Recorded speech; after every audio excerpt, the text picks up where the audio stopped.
मुहम्मद या कर कुफर को मिटाया, कुफर को मिटा कर सदाकत को बताया। बलगल उला बिकमालिही कशफत दुजा बिजमालिही हसनत जमीउ खिसालिही सल्लु अलैहि व आलिहि। वक़ाल रसूलुल्लाह सल्लल्लाहु अलैहि वसल्लम,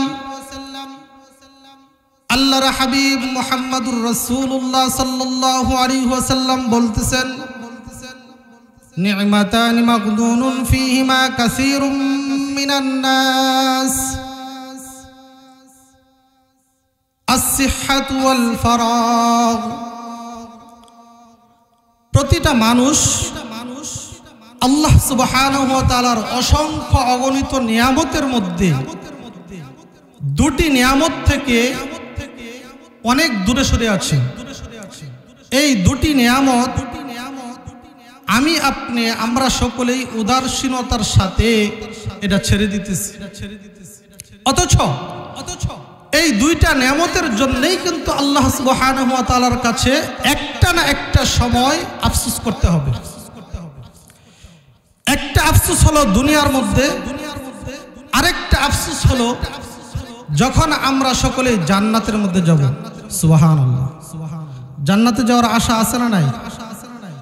আমরা সকলেই কোথায় থেকে আসছি? আমাদের আদি পিতা আদম আলাইহিস সালাতু ওয়াস সালামের বাড়ি কোথায় ছিল? কোথায় থেকে আসছে? জান্নাত থেকে আসছে। আশাবাদী ইনশাআল্লাহ আমাদের বাড়ি জান্নাতে আল্লাহ সুবহানাহু ওয়া তাআলা রেখেছেন। অবশ্যই আশাবাদী আমরাও জান্নাতে যাইতে পারবো। আশা আছে না নাই? জান্নাতে কে না যাইতে চায়? যে ব্যক্তি পাঁচ ওয়াক্ত নামাজ আল্লাহর হুকুম রাসূলের তরিকা অনুযায়ী চলতেছে সেও যাইতে চায়।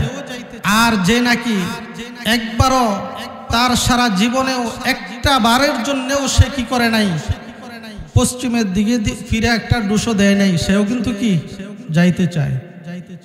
আপনি হিন্দুকে বলেন, সেও কিন্তু কি স্বর্গে যাইতে চায়, নরকে যাইতে চায় না, ঠিক কি না? আশাবাদী আমরা সকলে জান্নাতে কি যাব। একটা আফসোস হলো দুনিয়ার মধ্যে থাকা অবস্থায়, আরেকটা আফসোস হলো জান্নাতে যখন যাবে, জান্নাতে যাওয়ার পরে সমস্ত মানুষই কোনো অবস্থাতেই তারা কোনো কমতি পাবে না। একটা বিষয় নিয়ে আফসোস থাকবে। এখন বলতে পারেন যে হুজুর তাহলে আফসোস কি করবে? দুনিয়ার মধ্যেই কি কোন আফসোস? আর মৃত্যুর পরে জান্নাতে যখন মানুষ যাবে, জান্নাতের মধ্যে যায় তো সমস্ত কিছুই পাবে, তারপরেও সে ওই ব্যক্তি কি আফসোস করবে? অবশ্যই আফসোস করবে। আফসোসটা কি?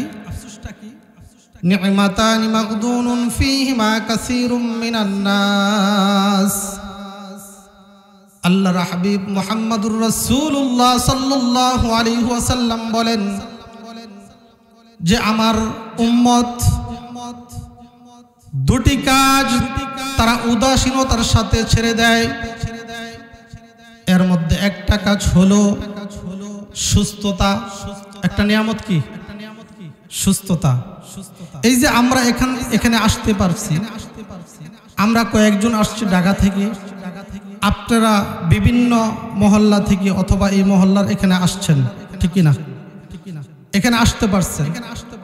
এখন যদি শরীরের মধ্যে প্রচন্ড জ্বর থাকতো, অসুস্থ থাকতেন, তাহলে কি এখানে আসতে পারতেন? আপনি কম্বলের তলে থাকা লাগতো নাকি? তাহলে একজন মানুষ আল্লাহর হাবিব মুহাম্মদুর রাসূলুল্লাহ সাল্লাল্লাহু আলাইহি ওয়াসাল্লাম বলেন, তুমি অসুস্থ হওয়ার পূর্বে তুমি সুস্থতার কদর করো, ঠিক কি না? আসিহাতা, তুমি অসুস্থ হয়ে যাবা। তুমি কি হয়ে যাবা? অসুস্থ হয়ে যাবা। এই জন্য সুস্থ থাকা অবস্থায় অসুস্থতার কি, অসুস্থ হওয়ার আগে সুস্থতার কদর করো। আজকে আমরা চেষ্টা করলেই সুস্থ থাকা অবস্থায় মসজিদে যায় নামাজ আদায় করতে পারি, ঠিক কি না? যখন অসুস্থ হয়ে যাব তখন কিন্তু কি আর মসজিদেও যাইতে পারতেছি না, হাজারো চেষ্টা করলেও। তখন অসুস্থ যখন হয়ে যায় তখন আমরা আল্লাহকে বলি, আল্লাহ তুমি আমার সুস্থ করে দাও, আমি নামাজ ছাড়বো না, ঠিক না? আমি ভালো কাজ পূর্ণ কাজগুলি আমি ছাড়বো না, তুমি আমাকে সুস্থ করে দাও। সুস্থ করে দিলে আমি আর কি ভালো কাজ ছাড়বো না, 5 ওয়াক্ত নামাজ মসজিদে যায় পড়ার চেষ্টা করবো ইনশাআল্লাহ, এরকম বলে কি না? যখন ভালো হয়ে যায় তখন কিন্তু এই কথার উপরে কি অটল থাকে না, মনে থাকে না, ঠিক কি না? তাহলে সে অসুস্থ হওয়ার আগে যখন সুস্থ আছিল তখন সুস্থতার কদর করে নাই।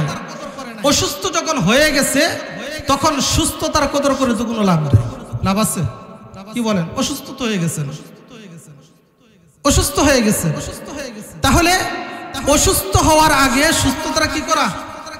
কদর করা, এটা গনিমত মনে করা, সুস্থতার মূল্যায়ন করতে হবে। অসুস্থ হয়ে গেলে এটার মূল্যায়ন করলে কি লাভ? এই জন্যে একটা আফসোস হলো, যখন আমরা অসুস্থ হয়ে যাব তখন আফসোস আমরা দুনিয়ার মধ্যে করি কিনা? হ্যাঁ, বুঝতে পারছেন কথা? বুঝেন? আচ্ছা, এক। দ্বিতীয় নাম্বারটা হলো অবসর সময়। সময় পাইছিলাম কিন্তু আমরা অবসর সময় ছিল কিন্তু ওই অবসর সময়টাকে আমরা কাজে লাগাই নাই। হায় আফসোস, হায় আফসোস, দুনিয়ার মধ্যে থাকা অবস্থায় যদি আমরা আরো বেশি আল্লাহর ইবাদত বন্দেগী করতাম, আল্লাহকে ডাকতে পারতাম, তাহলে যেই পরিবেশে যেই অবস্থায় জান্নাতের মধ্যে আছি এর চাইতে অবস্থান আরো ভালো থাকতো। কি বলেন? জান্নাতের মধ্যে অবস্থান কি? যার যার আমলের অনুপাতে কি সে জান্নাতের মধ্যে আগায় যাবে।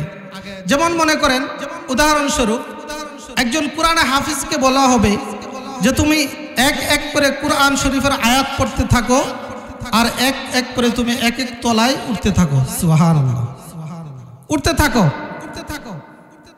একজনের আয়াতই মনে আছে তার কয়টা? ধরেন 20টা আয়াতের হাফেজ সে। কি বলেন? 20টা আয়াতের হাফেজ। তাকে বলবে সে 20টা আয়াত পড়বে, 20 তলা বিল্ডিং এর মধ্যে সে উঠে যাবে। আবার কারো কারো সে পুরা হাফেজ 6666 আয়াত সে পাঠ করবে, এক এক করে ওই পর্যন্ত সে কি উঠে যাবে। পার্থক্য হলো কি না? কি বলেন? পার্থক্য হলো কি না? যে 6666 অর্থাৎ এত উপরে উঠলো সে কি মেহনত ছাড়া উঠছে? কথা বলেন। এই যে আফসোসটা থাকবে, এই আফসোসটা মানুষের থেকেই যাবে। এই জন্য আমাদের অবসর সময়, দ্বিতীয় নিয়ামত কি? দুনিয়ার মধ্যে জীবিত থাকা অবস্থায় অবসর সময়। কোনটা? অবসর সময়। তাহলে এক নাম্বার হলো দুনিয়ার মধ্যে সুস্থতার কদর করা, এক নাম্বার হলো সুস্থতার কদর করা, 2 নাম্বার হলো কি? অবসর সময়ে আল্লাহর নামটা বেশি বেশি করা। পারবো তো ইনশাআল্লাহ? আমরা এই সময়টা দিতে জানি না, অথচ আমাদের আকাবিরগণ কিভাবে সময় দিয়েছেন। মা আকালতু বিয়াদিস সালাসিনা সানাতান লাকামাতনি উখতি ওয়া আনা আকতুবুল হাদিস। ইমাম বুখারী এবং মুসলিম উভয়ের উস্তাদ উনা বলেন, আমি 30 বছর যাবত আমার হাত দিয়ে আমি খানা খাই না, আমার বোন আমাকে খাইয়ে দিত আর আমি হাদিস লিখতাম। সুবহানাল্লাহ। কি করতেন? 30 বছর যাবত আমি আমার হাত দিয়ে আমি খানা খাই না, আমার বোন আমাকে খানা খাইয়ে দিত আর আমি কি করতাম? হাদিস লিখতাম। তাহলে কেন এই খানা খাইতে যদি আমার সময় নষ্ট হয়ে যায়? আজকে আজকে উনাদের লেখা উনাদের কষ্ট মুজাহাদায় তো আমরা কি অনুকরণ করতেছি, ঠিক কি না? তাহলে অবশ্যই আমাদের সময়ের মূল্যায়ন করতে হবে, কারণ আল্লাহ সুবহানাহু ওয়া তাআলা আপনাকে আমাকে খুব কম সময় দিয়ে দুনিয়ার মধ্যে প্রেরণ করেছেন, পাঠাইছেন। একটা সময় আসবে আবার আল্লাহ সুবহানাহু ওয়া তাআলা আমাদেরকে ডাক দিয়া নিয়ে চলে যাবে, ঠিক কি না? কি বলতেছেন? কুল্লু নাফসিন যায়িকাতুল মাউত, প্রত্যেকটা প্রাণী মৃত্যুর স্বাদ আস্বাদন গ্রহণ করতেই হবে। এ থেকে পলায়ন করার কোনো সুযোগ নাই, এ থেকে বাঁচার কোনো সুযোগ নাই। এটা তো আমরা শুনি, কোনো প্রাণী মৃত্যু থেকে বাঁচার কোনো অবকাশ নাই। আল্লাহ সুবহানাহু ওয়া তাআলা পরবর্তী শব্দে কি বলতেছেন? সুম্মা ইলাইনা তুরজাউন, দমকি দিলেন, দমকি দিয়ে বলতেছেন যে অবশ্যই অবশ্যই আমি আল্লাহ পাক রব্বুল আলামিনের কাছে তোমাদেরকে আবার ফিরিয়ে আনবই। কি বলেন? আমরা কি মনে করতেছি মৃত্যুবরণ হয়ে গেলেই কি শেষ? কথা বলেন, শেষ বিষয়টা এরকম কিছু না। মৃত্যু হয়ে গেলেই শেষ নয়, অবশ্যই সুম্মা ইলাইনা তুরজাউন। আল্লাহ সুবহানাহু ওয়া তাআলা এই জায়গার মধ্যে বলতেছেন এমন ভাবে, অবশ্যই অবশ্যই তোমাদেরকে আমি আবার ফিরিয়ে আনবই। তাহলে কি বুঝেন? একটা মানুষের একটা সময়, আমি আপনি কখন মারা যাব আমরা কেউ জানি? বলতে পারি? বলতে পারবো? কেউই বলতে পারবো না। আল্লাহ পাক রব্বুল আলামিনের এই বান্দার যখন সময় আসবে, তখন এই সময় অনুপাতে তার কি হয়ে যাবে? মৃত্যুবরণ করায় ফেলবেন। এটাই বাস্তব। এই জন্য আল্লাহ পাক রব্বুল আলামিন বলেন, ইযা জাআ আজালুহুম লা ইস্তাখিরুনা সাআতাও ওয়া লা ইস্তাকদিমুন। কোন মানুষের, কোন জীবের, কোন মাখলুকের মৃত্যু কোথায় রয়েছে একমাত্র আল্লাহ পাক রব্বুল আলামিন জানেন।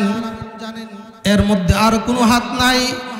স্বয়ং আজরাইল আলাইহিস সালাতু ওয়াস সালাম পর্যন্ত ওই সময় জানে না যে কার মৃত্যু কোথায় রয়েছে। হযরত সুলাইমান আলাইহিস সালাতু ওয়াস সালামের জামানায় তার এক মন্ত্রী, তার দরবারে বসা, ওনার বয়োবৃদ্ধ একজন মন্ত্রী, খালি শুধু তার জামানায় না, তার পিতা দাউদ আলাইহিস সালাতু ওয়াস সালামের জামানায়ও এই মন্ত্রী ছিলেন, বয়স্ক একজন মন্ত্রী। তো ওই মন্ত্রী যখন সুলাইমান আলাইহিস সালাতু ওয়াস সালামের কাছে কথোপকথন করতেছে, আলাপ আলোচনা করতেছে, কিছুক্ষণ পর দেখে একজন আগন্তুক, একজন অপরিচিত একজন ব্যক্তি এই জায়গার মধ্যে এসে বসলো।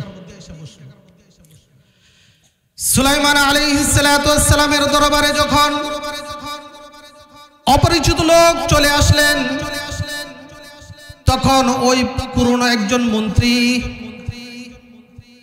আল্লাহর পয়গম্বর সুলাইমান আলাইহিস সালাতু ওয়াস সালামের সাথে কথোপকথন করতেছেন। কিছুক্ষণ পর যখন ওই জায়গার মধ্যে আগন্তুক একজন অপরিচিত ব্যক্তি চলে আসলেন, সালাম দিয়ে যখন বসে গেলেন, সুলাইমান আলাইহিস সালাতু ওয়াস সালামের কাছে যখন বসে গেলেন, তখন উনাও কথা বলতেছেন। এই জায়গার মধ্যে এতক্ষণ পর্যন্ত ছিল দুইজন, এখন ওই ব্যক্তিকে নিয়ে হয়ে গেল তিনজন। তিনজন আলাপ আলোচনা করতেছেন, আর মাঝে মধ্যে ওই অপরিচিত ব্যক্তি কিন্তু ওই সুলাইমান আলাইহিস সালাতু ওয়াস সালামের মন্ত্রীর দিকে তাকায়। মাঝে মধ্যে মন্ত্রীর দিকে যখন তাকায়, ওই মন্ত্রী মাঝে মধ্যে তার চাহনিতে ভয় পেয়ে যায়, সে কিছু বলতেছে না। আমাদের মধ্যেও এমন কিছু মানুষ রয়েছে, মানুষ যদি একজন আরেকজনের দিকে তাকায় অথবা ভঙ্গিমা এমন হয়ে যায়, ওই ব্যক্তিরা যদি তাকায় তারপরেও কিন্তু ভয় পাওয়া যায় কিনা? এরকম মানুষ আছে না? সুলাইমান আলাইহিস সালামের দরবারে যখন ওই মন্ত্রী বসা, মাঝে মধ্যে ওই আগন্তুক ব্যক্তির চোখের দিকে তাকাইলে সে ভয় পেয়ে যায়, সেও কিছু বলতেছে না। সুলাইমান আলাইহিস সালামের সাথে কথা বলার পর ওই ব্যক্তি চলে গেলেন। ওই ব্যক্তি যখন চলে গেলেন তখন ওই মন্ত্রী হযরত সুলাইমান আলাইহিস সালামকে ডাক দিয়া বলেন, ওগো আল্লাহর পয়গম্বর, এই যে কিছুক্ষণ পূর্বে এই জায়গার মধ্যে একজন অপরিচিত ব্যক্তি ছিল, ওই ব্যক্তিটা কে ছিল? ওই ব্যক্তির পরিচয়টা আমি জানতে চাই। সুলাইমান আলাইহিস সালাম ডাক দিয়ে বলতেছেন, এই ব্যক্তি অন্য কেউই নয়, উনি হলেন মৃত্যুর ফেরেশতা আজরাইল আলাইহিস সালাম। এখন চিন্তা করেন, যার চাহনিতে সে পাইছে ভয়, আবার শুনতেছে ও নাকি মৃত্যুর ফেরেশতা আজরাইল আলাইহিস সালাম। এখন ভয় কি আর কমছে না বাড়ছে? কথা বলেন, ভয় বাড়ছে না?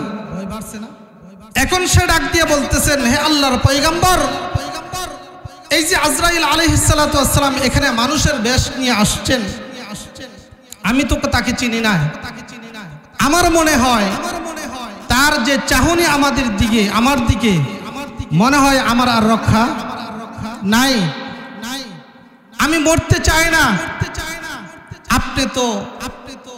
আপনার কথা তো সমস্ত কিছুই শুনে আপনি বাতাসকে অর্ডার করেন, আমাকে এমন একটা জায়গার মধ্যে নিয়ে যাক যেই জায়গার মধ্যে উনি যাইতেও কষ্ট হবে। আপনারা বলেন তো, আজরাইল আলাইহিস সালামকে জান কবজ করা কোনো জায়গায় যাইতে কষ্ট হয়? কষ্ট হয়? কষ্ট হওয়ার কোনো সুযোগ নাই। যখন সুলাইমান আলাইহিস সালামকে আবারও পিরাপিরি করতেছেন, ওগো আল্লাহর পয়গম্বর, আপনি আমাকে এমন একটা জায়গার মধ্যে বাতাসের মাধ্যমে আপনি নিয়ে যান যেই জায়গার মধ্যে ওনা যাইতে কষ্ট হবে, ওনা যাইতে পারবে না, এমন একটা মরুভূমি জঙ্গলের মধ্যে আমাকে রেখে আসেন। কোন অবস্থাতেই বুঝাইতে পারতেছে না, মৃত্যু থেকে বাঁচার কোনো সুযোগ নাই। নাসুর বান্দা সে কোনো কথাই শুনে না।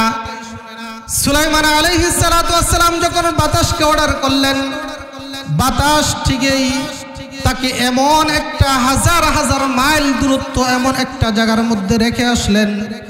রেখে আসার পর যখন আবার সুলাইমান আলাইহিস সালামের কাছে আজরাইল আলাইহিস সালাম আসলেন পরের দিন, সুলাইমান আলাইহিস সালাম ডাক দিয়ে বলতেছেন, কি ব্যাপার, তুমি আমার এই মন্ত্রীর দিকে এমন ভাবে কেন তাকাইছো? তখন আজরাইল আলাইহিস সালাম বলতেছে, ওগো আল্লাহর পয়গম্বর, আমি কি করব? আমার তো কিছু করার নাই। আমি তো একটা জিনিস দেখে অবাক হয়ে গেছি, আপনার যেই মন্ত্রীরা এখানে বসা ছিল, আমি এই মন্ত্রীর একটা লিস্ট যখন আমার কাছে চলে আসলো, আমি দেখতেছি ওই সময়ের মধ্যে কয়েক মিনিট পর এমন একটা অরণ্য জঙ্গলের মধ্যে, মরুভূমির মধ্যে হাজার হাজার মাইল দূরত্ব, ওই জায়গার মধ্যে তার মৃত্যু লেখা। ওই জায়গার মধ্যে তার মৃত্যু লেখা। এখন সে তো এই জায়গায়, আমি তো হতভম্ব হয়ে গিয়েছি। কারণ ওই জায়গার মধ্যে পরে আমি যায় দেখি ওই লোকটা, আপনার ওই মন্ত্রী আমার মৃত্যুর জন্য সে কি অপেক্ষা করতেছে, জান কবজ করে ফেললেন। আজরাইল আলাইহিস সালাম নিজেও জানতেন না তার মৃত্যু কখন কোথায় হবে। লিস্টে আসার আগ পর্যন্ত জানে কে? জানে কে? আল্লাহ সুবহানাহু ওয়া তাআলা জানেন। তাহলে মৃত্যু থেকে তো কেউই পলায়ন করার কোনো সুযোগ নাই। এই জন্য আল্লাহ সুবহানাহু ওয়া তাআলা বলেন, বলে ইন্নাল মাউতাল্লাযী তাফিররুনা মিনহু ফাইন্নাহু মুলাকীকুম। ওগো আমার হাবিব, আপনি আপনার উম্মতদেরকে বলে দিন, মৃত্যু থেকে যারা পলায়ন করার চেষ্টা করতেছে কেউই মৃত্যু থেকে বাঁচতে পারবে না। মৃত্যু একটা সময় তাদেরকে পাকড়াও করবেই। এই পৃথিবীর মধ্যে আপনার অনেক নাস্তিক আছে, আল্লাহকে বিশ্বাস করে না, আছে না নাই? এই পৃথিবীর মধ্যে অনেক নাস্তিক আছে, আল্লাহ রাসূলকে বিশ্বাস করে না, জান্নাত জাহান্নাম বিশ্বাস করে না। কিন্তু যত অন্য ধর্ম অবলম্বী হোক, যত বড় নাস্তিক হোক, কিন্তু মৃত্যুকে অস্বীকার করার কোনো সুযোগ নাই। কেন নাই এটা আবার জানেন? এর মধ্যে আরেকটা কারণ, নাস্তিকদের একটা দুর্বল থিওরি আছে, যেই জিনিস নিজের চোখে দেখি না সেই জিনিস বিশ্বাস করি না। ওদের থিওরিগুলো খুব দুর্বল। কি? একেবারেই দুর্বল। থিওরিগুলো একেবারেই দুর্বল। যেই জিনিস চোখে দেখি না সেই জিনিস বিশ্বাস করি না। আপনারা বলেন তো, আপনাদের নিজের পিঠ, এই যে পিছনে পিঠটা কি কারো নিজের চর্মচক্ষু দিয়া বাস্তবে দেখছেন? দেখতে পারছেন? আপনার পিঠ যে আছে এটা বিশ্বাস করেন? কথা কয় না। বিশ্বাস করেন? তাহলে নাস্তিকদের থিওরি হলো যেই জিনিস দেখে না সে কি বিশ্বাস করে না। এখন ওদেরকে কিছু বিষয়ে আটকানো হলে বলা হয় যে আপনি যাকে বাপ বলতেছেন, আব্বা ডাকতেছেন, সে যে আপনার এই আব্বা, এটা আপনি দেখছেন, আব্বা তো বিশ্বাস করতেছেন। কথা ঠিক কিনা? ওদেরকে আটকানোর জন্য। কথা ঠিক? তাহলে ওদের থিওরিগুলি এরকম ভাবে, মক্কা নগরীতে এক নাস্তিক কোন অবস্থায় আল্লাহ যে একজন আছে, আমাদের রব আছে, এটা বিশ্বাস করতে চায় না। কি করতে চায় না? বিশ্বাস করতে চায় না। তাকে কোনো অবস্থাতেই বিশ্বাস করানো যায় না। ইমামে আজম আবু হানিফা রাহমাতুল্লাহি আলাইহির জামানায়, কার জামানায়? আমার আপনার ইমামে আজম আবু হানিফা রাহমাতুল্লাহি আলাইহির জামানায় যখন এমন একটা পরিস্থিতি হলো যে ওই নাস্তিক সে তো আল্লাহ বিশ্বাস করতে চায় না, আল্লাহ বিশ্বাস করে না, বিভিন্ন ধরনের কি করে অজুহাত দেয়, বিভিন্ন ধরনের কথা বলে। তাহলে ওই ব্যক্তিকে আপনার কিছু বুঝাইতে হবে। তখন একটা সময় নোটিশ করলেন, মাইকিং করলেন, শুক্রবার এতটার সময় অমুক জায়গার মধ্যে তার সাথে বহাস হবে। কি হবে? বাহাস হবে। হযরতে ইমামে আজম আবু হানিফা রাহমাতুল্লাহি আলাইহি যখন গেলেন, ওনা বলতেছেন ঠিক আছে, এই সময়ের মধ্যে আমি ওই জায়গার মধ্যে যাওয়ার চেষ্টা করব, সময় দিয়ে দাও, সময় দিয়ে দাও। সময় দিয়ে দিলেন ইমামে আজম আবু হানিফা রাহমাতুল্লাহি আলাইহি। যখন সময় দিয়ে দিলেন, ওই জায়গার মধ্যে সমস্ত শত শত মানুষ উপস্থিত হয়ে গিয়েছে। অমুক নাস্তিকের সাথে আমাদের জামানার ইমামে আজম আবু হানিফা রাহমাতুল্লাহি আলাইহির কিন্তু একটা বাহাস হবে। হাজার হাজার শত শত মানুষ ওই জায়গার মধ্যে যখন উপস্থিত হয়ে গেল, সময় থেকে আপনার আস্তে আস্তে বেড়ে যাচ্ছে। ধরেন সময় দিছে 3টায় অথবা 5টায়, আপনার 6টার মধ্যে চলে যাচ্ছে। এরকম ঘন্টার পর ঘন্টা যখন চলে যাচ্ছে, কি ব্যাপার? ওই নাস্তিক বলে, কি ব্যাপার, তোমাদের ইমাম কোথায়? তোমাদের ইমাম তো এখনো আসে নাই। যেই ব্যক্তির এই সময়ের কোনো জ্ঞান নাই, সময়ের মধ্যে কোনো জ্ঞান নাই, তার কদর নাই, ওই ব্যক্তির সাথে কি বাহাস করতে পারি? তখন ওই কথার মধ্যে বলতেছে যে কি ব্যাপার, তোমাদের ইমাম কোথায়? তখন সবাই তো একটা হতভম্ব হয়ে গেলেন, ব্যাপার কি, ইমাম সাহেব কোথায়? আসতেছে না। তখন যখন কয়েক ঘন্টা চলে গেল, তারপর আস্তে আস্তে যখন ওই যে আমাদের জামানার ইমাম দেখা যায়, ওই জায়গার মধ্যে যখন দেখতেছে, তখন মানুষের একটু হুশ আসছে, বসছে। ব্যাপার যখন এইরকম হয়ে গেল, ইমামে আজম আবু হানিফা রাহমাতুল্লাহি আলাইহি আয়েশা বসলেন। ওই নাস্তিক বলতেছে, যার সময়ের কোনো মূল্যায়ন নাই তার সাথে আমি কথা বলি না। তখন ইমাম আজম আবু হানিফা রাহমাতুল্লাহি আলাইহি ডাক দিয়া বলতেছেন যে আমার দেরি হয়ে গেছে, এই জন্য আপনাদের কাছে আমি সরি, আমি দুঃখিত। কিসের জন্য দেরি হয়েছে এই জিনিসটা তো আপনি শুনবেন, তারপরে আপনি আমাকে বলেন। তখন যখন ইমামে আজম আবু হানিফা রাহমাতুল্লাহি আলাইহি বললেন কি ব্যাপার, ওনাকে যখন বলা হলো আপনার কি অজুহাত আপনি বলেন, তখন ইমামে আজম আবু হানিফা রাহমাতুল্লাহি আলাইহি ডাক দিয়া বলেন, আমি আসার পথে একটা নদী পড়ে, নদীপথ, আমি যখন নদীর কাছে আসলাম, আইসা দেখি ওই নদীর মধ্যে কোনো নৌকা নাই এবং কুন্দা কোনো কিছুই নাই। আমি যে এই নদী পার হব এর কোনো ব্যবস্থা নাই, আমি কিভাবে আসতে পারি, কিভাবে আসব? তারপরে কতক্ষণ পরে দেখি এই নদীর কিনারার মধ্যে একটা বিশাল একটা গাছ ছিল। বিশাল গাছটা অটোমেটিকলি মিস্ত্রি নাই, করাত নাই, কুড়াল নাই, কিছু নাই, অটোমেটিকলি তক্তা হয়ে গেল। কি হয়ে গেল? তক্তা হয়ে গেল।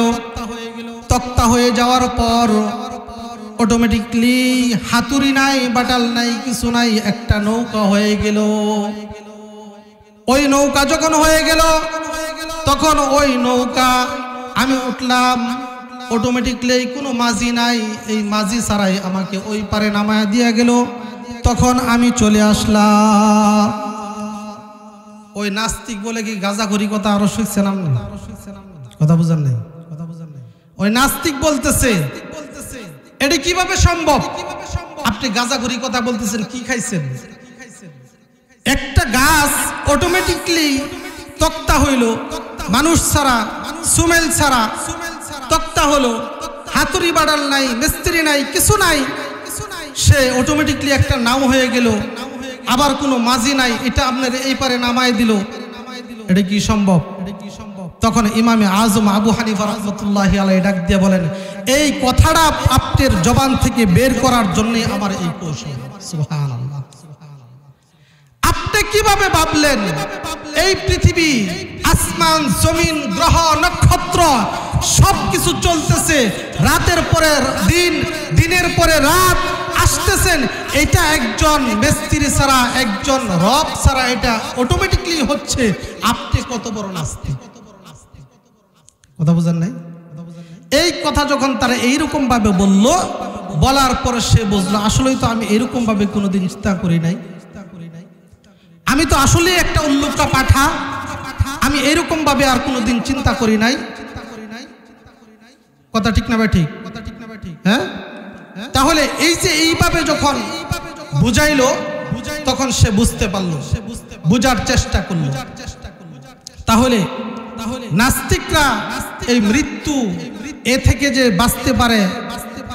বাঁচতে পারবে কখনো, এটা তারাও কিন্তু কি বিশ্বাস করে যে মৃত্যু অনিবার্য, এটা হবেই।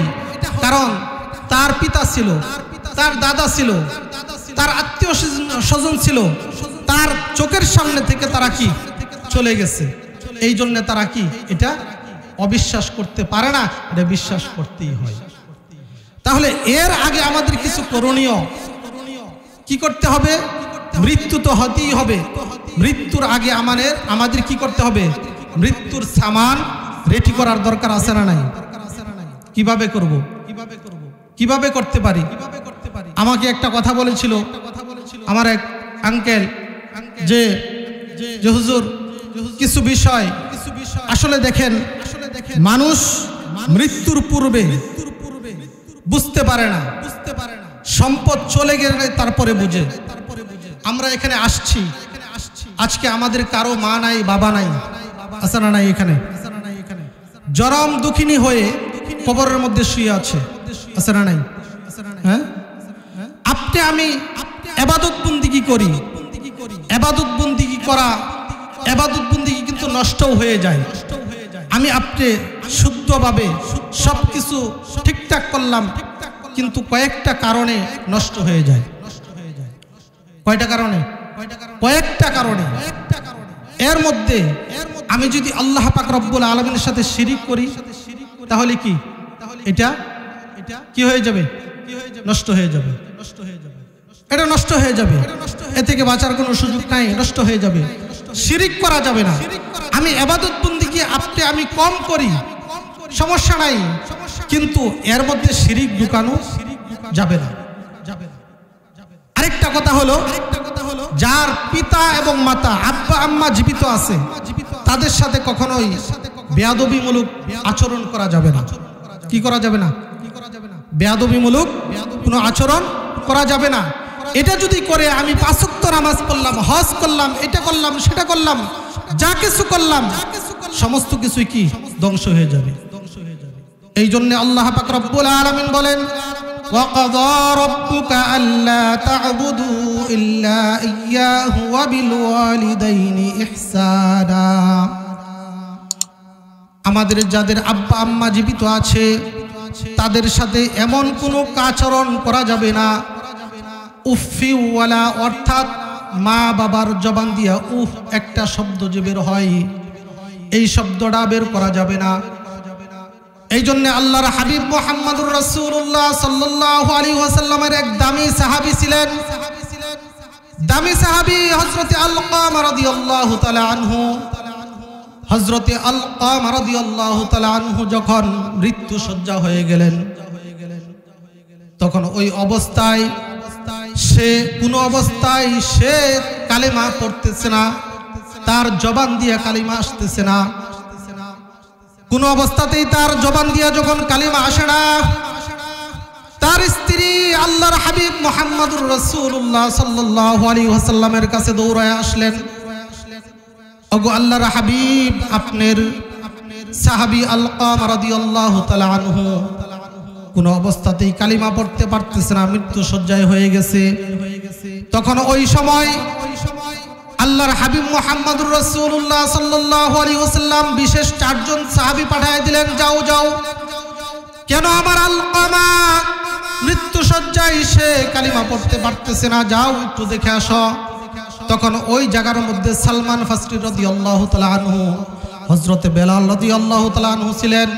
যখন তারা এই কয়েকজন আরো তাই 4 জনের মধ্যে তারাও ছিলেন, ওই জায়গার মধ্যে যা যখন বলতেছেন কি ব্যাপার কালেমা পড়তে পারতেছে না, আল্লাহর হাবিব মুহাম্মদুর রাসূলুল্লাহ সাল্লাল্লাহু আলাইহি ওয়াসাল্লাম বলেন, যাও তোমরা ওই জায়গার মধ্যে যে আমার ওই সাহাবীকে কালিমার তালকিন দাও।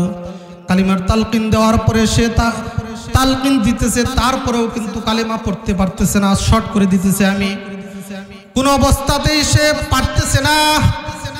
আল্লাহর হাবিব মুহাম্মদুর রাসূলুল্লাহ সাল্লাল্লাহু আলাইহি ওয়াসাল্লামের এই সাহাবী হযরতে আলকামা রাদিয়াল্লাহু তাআলা আনহু যখন কোন অবস্থাতেই কালিমা পড়তে পারতেছে না, হযরতে আপনার বেলাল রাদিয়াল্লাহু তাআলা আনহু আবার দৌড় দিয়া চলে আসলেন। আয়েশা বলতেছে, ওগো আল্লাহর হাবিব, কোন অবস্থাতেই আপনার সাহাবী কালিমা পড়তে পারতেছে না। আল্লাহর হাবিব বলেন, কি ব্যাপার, কি ব্যাপার? আমার আর বুঝতে বাকি নাই তার কে আছে, আব্বা আম্মা জীবিত আছে কিনা। তখন বলতেছে, তার আব্বা অনেক আগে মৃত্যুবরণ করেছে, কিন্তু তার মা বয়োজ্যেষ্ঠ হয়ে গেছে, তার মা জীবিত আছে। তখন বলতেছে, যাও যাও, তার মাকে আমার কাছে আনো, আর না হয়তো যদি না আসতে পারে আমি মুহাম্মদ সাল্লাল্লাহু আলাইহি ওয়াসাল্লাম তার মার কাছে যাব। এই কথা যখন বললেন, বলার পর বলতেছেন, দৌড় দিলেন আবার ওই আলকামার বাড়িতে, যায় তার মাকে বলতেছেন, আপনি চলেন, আর না হয়তো আল্লাহর হাবিব চলে আসবে আপনার এখানে। তখন বলতেছে, কি ব্যাপার, আল্লাহর হাবিবকে আমাকে ডাকছে? হ্যাঁ হ্যাঁ, আপনাকে ডাকছে। তখন বলতেছে, না আমি যাব। তখন তার মা লাঠি বরবর দিয়ে আল্লাহর হাবিবের কাছে যখন চলে গেলেন, যায় বলতেছে, কি ব্যাপার ওগো আল্লাহর হাবিব, আপনি কি আমাকে ডাকছেন? তখন বলতেছে, হ্যাঁ ডেকেছিলাম, আপনার একমাত্র সন্তান আলকামা রাদিয়াল্লাহু তাআলা আনহু মৃত্যু শয্যায় হয়ে গেছে, কিন্তু সে কালেমা পড়তে পারতেছে না, ব্যাপার কি? কি ব্যাপার? তার মা চোখের পানি ফেলে বলতেছে, এটা আমি বলতে পারবো না, আপনার কাছে আমি এটা বলতে চাই না, কারণ আমি তো মা, গরিব মা, আমার সন্তান তো অনেক ধনী, কোনো অবস্থাতেই এটা বলতে পারতেছে না, বলেও না। অনেক কথা এখানে হুজুর চলে আসছে।